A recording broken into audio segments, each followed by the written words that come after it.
Hello everyone, welcome to my channel. Students, today I have brought for you the passage for reading comprehension asked in bank PO examinations. इस topic में एक long passage दिया आता है, मैंने उसे थोड़ा शॉर्ट करके आपके लिए यहाँ प्रस्तुत किया है और उस पर आधारित क्वेश्चन दिए जाते हैं। उनमें से हर क्वेश्चन में 5 ऑप्शंस होंगे और इन 5 ऑप्शंस में से एक राइट ऑप्शन को आपको सिलेक्ट करना है। पैसेज को आप रैंडमली पढ़ते जाएं, क्वेश्चन आंसर को भी देखें।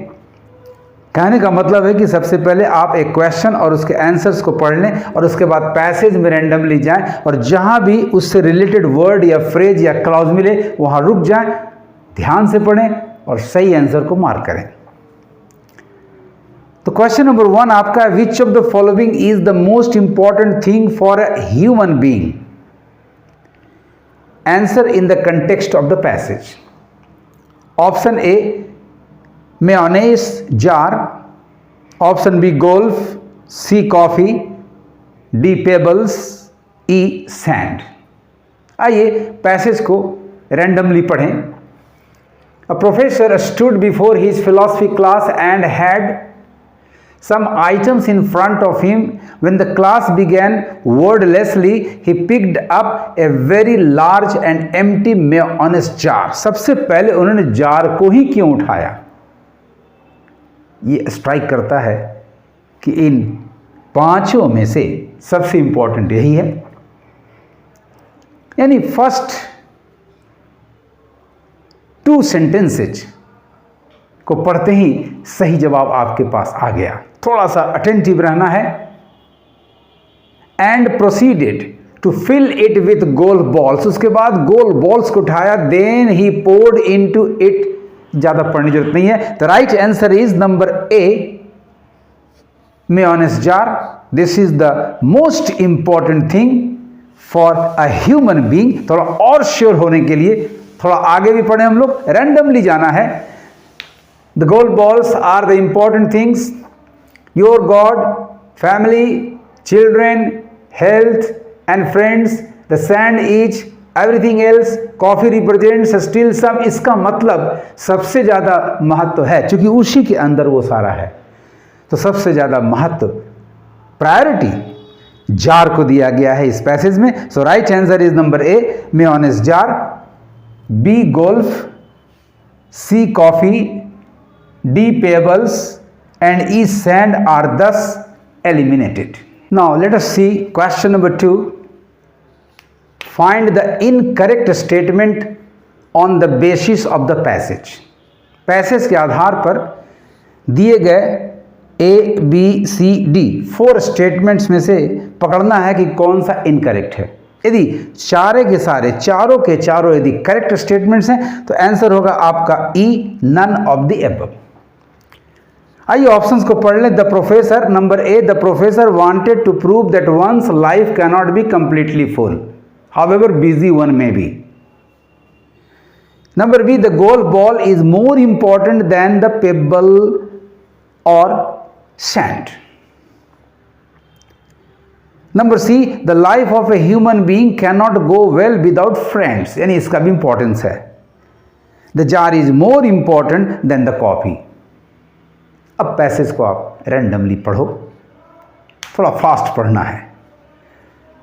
A professor stood before his philosophy class and had some items in front of him. When the class began, wordlessly he picked up a very large and empty mayonnaise jar and proceeded to fill it with gold balls.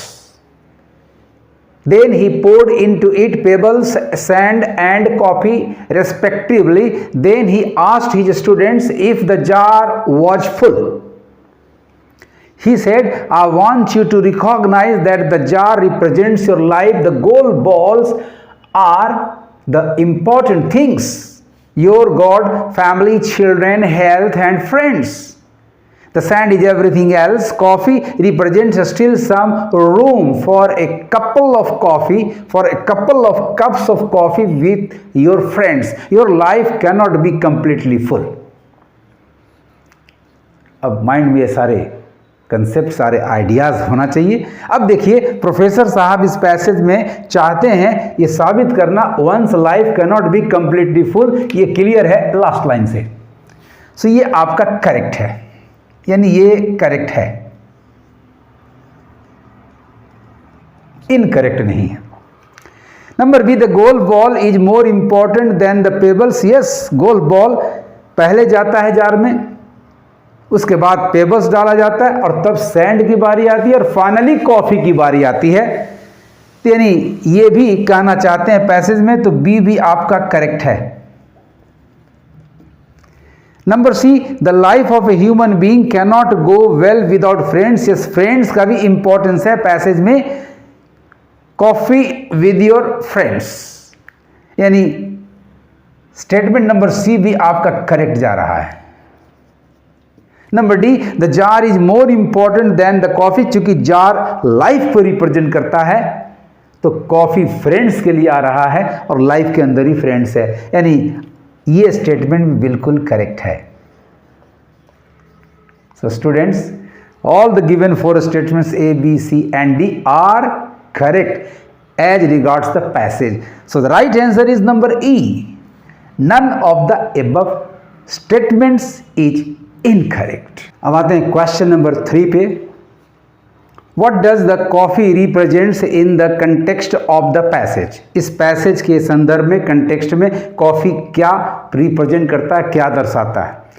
4 options आपके हैं। The coffee represents the availability of space for friends. Number B, it represents such friends as make others lifes happier.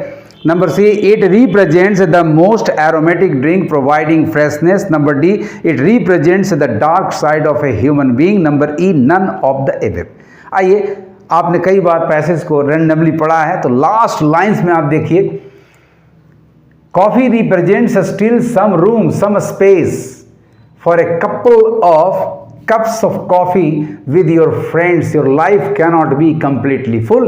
Answer आपको मिल गया। Right answer is number A, the coffee represents the availability of space for friends. B की चर्चा passage में नहीं आ रही है। वैसे दोस्त जो दूसरों के जीवन को खुशियों से भर दें, ज़्यादा खुश मिजाज कर दे, ज़्यादा खुशी से भर दे। It represent the most aromatic, ऐसा कहीं चर्चा नहीं एरोमेटिक कंपाउंड, एरोमेटिक ड्रिंक का, सॉरी।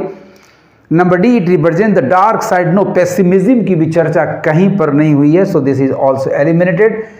आंसर एक मिल चुका, सो नंबर ई भी आपका एलिमिनेटेड है। Answer is number A, the coffee represents the availability of a space for friends. Now is the turn of question number 4. Why did the professor ask to take care of the goal balls first? Options: number A, because they represent one's life. B, because they represent one's God, family, friends, etc.